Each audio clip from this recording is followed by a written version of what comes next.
once in a while we talk about masturbation on the show, and it's usually in the context of a bigger news story, right? And every once in a while someone will come to us and say, hey, did you know that doctors actually used to masturbate women for hysteria? They wouldn't feel good, so they'd go to the doctor, and then the doctor would literally diddle them, and then they would feel better.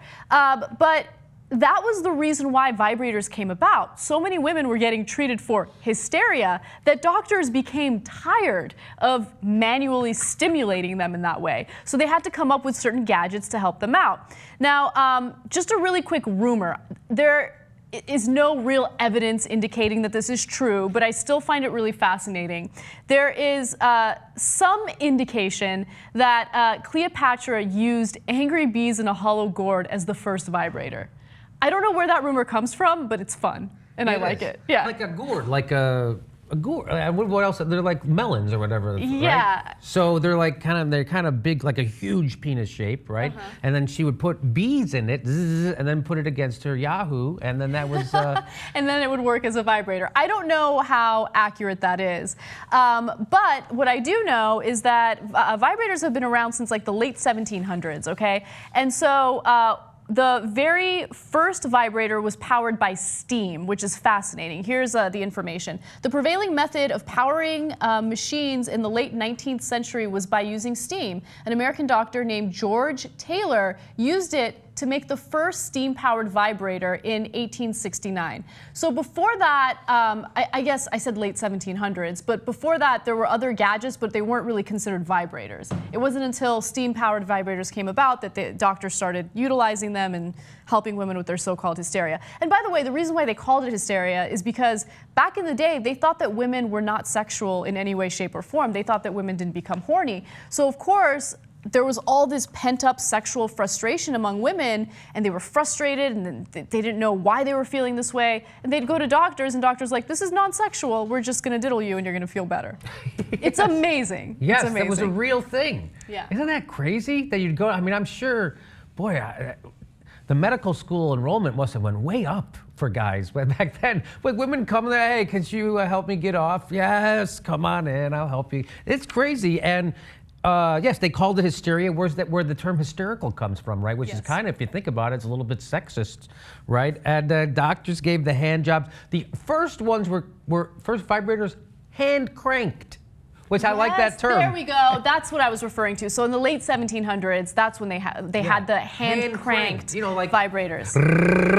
Like that is fucking hilarious. You got to do what you got to do sometimes. Yeah, like you're mixing eggs to make a cake or something. That's funny. It's amazing. And look, it was considered a serious medical issue that you needed treatment for. It's like, hey, you need this gadget. You're suffering from hysteria. And I love that the doctors had so many clients in any given day that their hands literally got tired. They're like, we need something to help us out.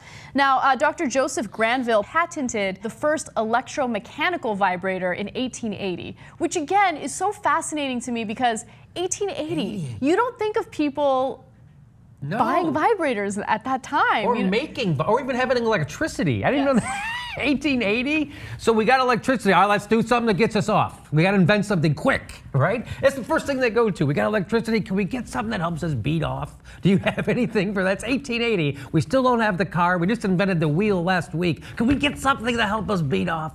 It's amazing. It really is. So Hamilton Beach, a company, made the first straight-up electricity-powered vibrator in 1902. So the really fascinating part about that isn't because, hey, it was the first electricity-powered vibrator. It was because at that time, the only domestic devices to precede it were the sewing machine, fan, tea kettle, and toaster. So the fifth thing invented ever electrically, right, for use was the vibrator. It's like, hey, listen, we got clothes, we have a sewing machine, so we got clothes, we got a fan, so we'll be cool, we have tea, so we have something to drink, and a toaster, so we have something to eat. What next? How about something to help me jizz? Do you have anything? I got it all covered. I got drink, eats, I got clothes, I need jizz now. Let's go. Look, we need the essentials of life, okay? We need the essentials. And it wasn't until 1968 that the very first cordless vibrator came about. So we kind of came full circle. And now, you know, we've developed many different gadgets with many different features to please women in that department. So that's kind of cool. The Hitachi Magic Wand is probably the vibrator that kind of revolutionized everything. Because it looks like a vibrator for your muscles, not necessarily your genitalia, right? So I didn't know that. I always thought it was a massager, like a real massager. Yeah. Because you go into like Brookstone or something, and it's freaking like I don't know. That just seems excessive. Yeah. Right? It seems excessive to me. You would think. Right. But some people are into it. The Hitachi Magic Wand. And they decided to do a rebrand by getting rid of the Hitachi part, and they just call it the Magic Wand. And the company is a little frustrated that that's really the only thing that they sell. That's like the biggest selling product within their company. That's the most popular product, but probably because it's like the cheapest. It's a vibrator. Yeah. And you can pretend that you're buying it because you got a crick on your neck, right? That's true. That's another thing. It could be discreet by claiming that you're using it as a body massager as opposed to a vibrator. Now, let me ask you a question. Don't. My wife does not own a vibrator. And what would you say the percentage of your friends are? Do you know? You guys talk about it? I asked my wife. She goes, "We don't talk about it." I'm like, well, maybe you're repressed. But what about you? You and your wife don't talk about it? No, she doesn't talk about it with her friends. Oh, are you kidding me? I'm not kidding. No, we talk about that kind of stuff all the time. So what would you say the percentage? This is where my mom should stop watching. Yes, please stop watching Anna's mom. Yes. So what percentage of people would you say? It's friends? up there. Of my friends, I would 70%, say 70%, 7 out of 10? No, I would say like 90 to 100%. 100, almost 100? And the girls that say that they don't have one are lying. Right. Yeah. Okay. Just like the guys who say they don't jerk off. There's just two kinds of guys. Yeah. Guys who jerk off, guys who lie and say they don't jerk off. Right? Exactly. So there's that. Same thing with women. Yes. Really? Well, at least the women in my circle of friends. I mean, I don't think that that's a representative sample. And how did they? And so, do they buy online? Do they go into the porno store to get it? Do they do that? Because where else would you get them? They don't sell them at Victoria's Secret, right? They don't. Although, interestingly enough, companies like Trojan have started selling little vibrators. So when you go to buy condoms, you get like those little finger massagers. Oh, no kidding. Yeah, it's like a little thing you put on your finger and. Oh, really? Yeah. No kidding. It's really fascinating. Like that market has expanded. And I remember doing a story about Trojan because they're actually able to advertise that product, but they're not allowed to call it a vibrator. They call it something else in order to massager. Thank you, to get past any type of FCC regulation. Yes. That is hilarious. So they're selling a sex toy, but they're pretending it's not. This is to keep your finger warm. It's a finger warmer. Yes, exactly. Finger warmer / massager. Yes. So we think of a woman having a vibrator as the most normal thing in the world. It's a natural part of sexuality, but I still think it's going away. But there's still a stigma attached to men using vibrators, right? And my joke is, the fleshlight. Yeah. So why is it if you go to my house and you find a pocket pussy, all of a sudden I can't be alone with children? Yes. Right? And it's like, oh, this guy's a weirdo. He's got a fake vagina in his dresser. Yeah. But if you guys, you can have cocks all over the place and nobody gives a. You know what I'm saying, right? Yes, I do know what you're saying. So is that still? Do you feel that way? Like, what if you found one in your boyfriend's drawer? How would you feel about it? I feel as though I'm insanely open-minded when it comes to that kind of stuff. So my perception is very skewed because if I had found something like that, I'd be like, oh, so that's what you like to use, right? I wouldn't be turned off by it. I got to be honest with you. Oh, good. But really? I do acknowledge that, yes, there are definitely a lot of women that would be turned off by it. There are a lot of women who don't like their boyfriends or husbands going to strip clubs. Don't give a shit about a strip club. Do I think my boyfriend's going to leave me for a stripper? I mean, if he does, then good riddance, right? I don't care about my boyfriend watching pornography. Who cares? It's pornography. He's not cheating on me with some freaking porn actress. But a lot of women are uncomfortable with it. So it all depends on how open you are with your sexuality, how open you are with your partner. And if I'm in a relationship, I would much rather have us be as open as possible about what our preferences are, what we like to use, what we like to watch, how we like to do it, because that's the only way it's going to be fun. Right?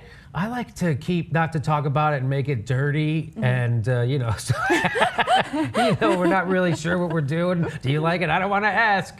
Anyway, no.